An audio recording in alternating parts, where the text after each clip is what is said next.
अलीना एक गांव में पली बढ़ी थी जहां इतनी सहूलतें नहीं थीं। अलीना के घर कुएं से पानी भर के लाया जाता और लकड़ियां जला के खाना पकाया जाता था। लेकिन अलीना के माँ बाप चाहते थे कि उनकी बेटी की शादी एक अच्छे घर में हो, ताकि उसको भी वो सहूलतें मुयस्सर हों जो गांव में नहीं हैं। बहुत कोशिशों के बाद अलीना की शादी शहर के एक रईस खानदान में हो जाती है। इसके शौहर का नाम अली होता है। अली अपने बड़े भाई असद के साथ मिलके अपने बाप दादा का बिजनेस चला रहा होता है, जो कि बहुत अच्छा चल रहा होता है। अलीना की सास ज़रा सख्त मिजाज खातून होती हैं। उन्होंने पहले दिन से ही अलीना को समझा दिया, देखो अलीना, तुम गरीब ख़ानदान से हो, मुझे नहीं पता तुम्हारे घर में किस तरह से सब चलता होगा, लेकिन यहाँ मेरे घर में दोनों वक्त अलग अलग खाने तैयार होते हैं और एक वक्त में 4 से 5 खाने लाजमी बनते हैं और साथ मीठा भी बनता है। अब से तुम्हें हमारे हिसाब से चलना होगा। जी माँ जी, मैं समझ गई, मैं सब कर लूँगी।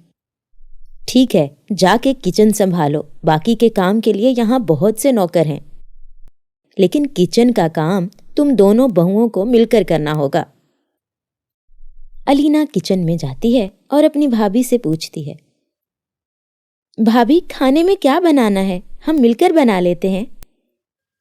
मिलके नहीं बेवकूफ, मैंने बहुत संभाल लिया किचन, अब से तुम अकेले ही ये काम करोगी, मैं चली आराम करने। ये कहकर अलीना की भाभी शीना उसको खाने की लिस्ट देकर बाहर चली जाती है। अलीना को गैस की आदत नहीं होती, वो तो लकड़ियों के चूल्हे पर पकाती आई थी और उनका छोटा सा किचन था। लेकिन यहाँ तो किचन इतना बड़ा था, एक चीज़ यहाँ रखी थी तो दूसरी चीज़ कहीं और खाना भी गैस के चूल्हे पे बनता था। लेकिन चूंकि अलीना समझदार और मेहनती थी, इसलिए सब कुछ बहुत जल्द समझ गई और काम करना शुरू किया और वक्त पर सबको खाना तैयार करके दे दिया। इसकी सास और शौहर ने इसके बनाए खाने की बहुत तारीफ की, लेकिन ये बात उसकी भाभी शीना को बर्दाश्त न हुई। बस कुछ दिनों की बात है, कर लो ऐश, फिर तो ये सब कुछ मेरा और मेरे शौहर का ही है, सासू माँ तो कुछ दिन की मेहमान हैं।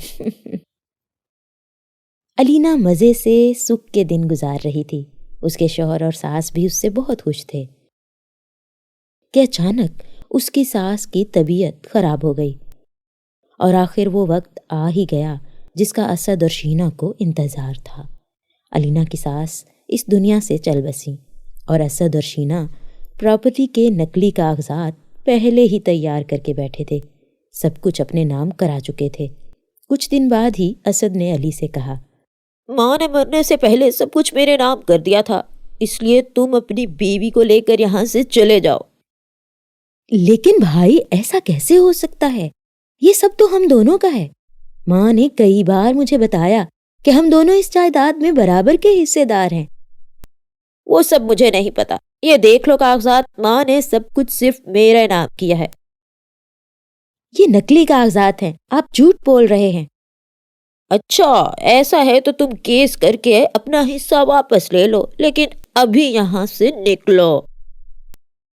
बेचारा अली अपनी बीवी के साथ घर से खाली हाथ निकल जाता है। अली को समझ नहीं आ रहा होता कि उसके साथ क्या हुआ।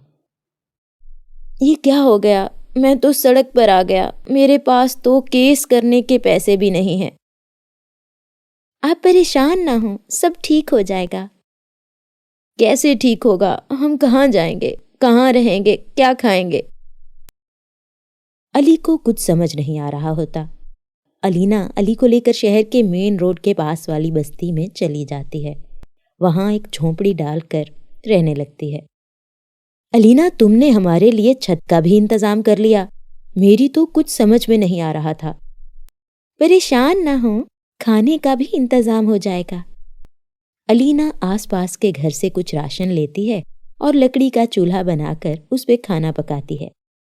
वाह भाई, जबरदस्त! लकड़ी के चूल्हे पर बना खाने का जायका तो बिल्कुल मुख्तलिफ और लजीज है। پھر علی اور علینا دونوں محنت مزدوری کر کے کچھ پیسے جمع کر لیتے ہیں اور ان پیسوں سے کیس لڑنے کے لیے وکیل کو بلاتے ہیں، لیکن وکیل کی فیس اتنی تھی کہ وہ افورڈ نہیں کر سکتے تھے۔ میرا وقت بہت قیمتی ہے، معاف کرنا، میں اتنے کم پیسوں میں کیس نہیں لڑ سکتا۔ ٹھیک ہے وکیل صاحب، ہم اور پیسے جمع کر لیں گے، لیکن آپ کھانا کھا کر جائیے گا۔ علینا لکڑی کے چولہے پر بنا کھانا وکیل کو کھلاتی ہے۔ یہ تو بہت لذیذ اور منفرد کھانا ہے۔ واہ، ایسا کھانا مجھے ملتا رہے گا تو میں مفت میں کیس لڑوں گا۔ لکڑی کے چولہے پر بنا کھانا اتنا لذیذ ہو سکتا ہے، مجھے پتا نہ تھا۔ بھابھی، آپ یہاں کیا کر رہی ہیں؟ آپ کو تو کورٹ کے باہر ہوٹل کھول لینا چاہیے، وہاں اتنا لذیذ کھانا نہیں ملتا، لوگ ترستے ہیں ایسے کھانے کے لیے۔ وکیل علینا کو کورٹ کے باہر ہوٹل کھولنے کی پرمیشن دلوا دیتا ہے اور علینا کو اپنے خرچے پر چھوٹا سا ڈھابا کھول کر دے دیتا ہے۔ علینا وہاں کھانا بنانے لگتی ہے۔ لکڑی کے چولہے پر کھانے کی لذیذ خوشبو سے بہت سے لوگ اس کے ڈھابے پر آ کے کھانا کھانے بیٹھ جاتے ہیں اور اس کے ہوٹل کے دیوانے بن جاتے ہیں۔ ڈھابا بہت اچھا چلنے لگتا ہے۔ کچھ ہی ٹائم بعد علینا اتنے پیسے جمع کر لیتی ہے کہ ڈھابے کو ہوٹل میں تبدیل کر دیتی ہے، اور ساتھ ہی ساتھ علی اپنے بھائی بھابھی پر کیس کر کے اپنے حصے کی جائیداد بھی واپس لے لیتا ہے۔ اس طرح علی کو اپنے حصے کی پراپرٹی مل جاتی ہے، وہ اپنے حصے کا کاروبار سنبھالنے لگتا ہے اور علینا ہوٹل سنبھالنے لگ جاتی ہے۔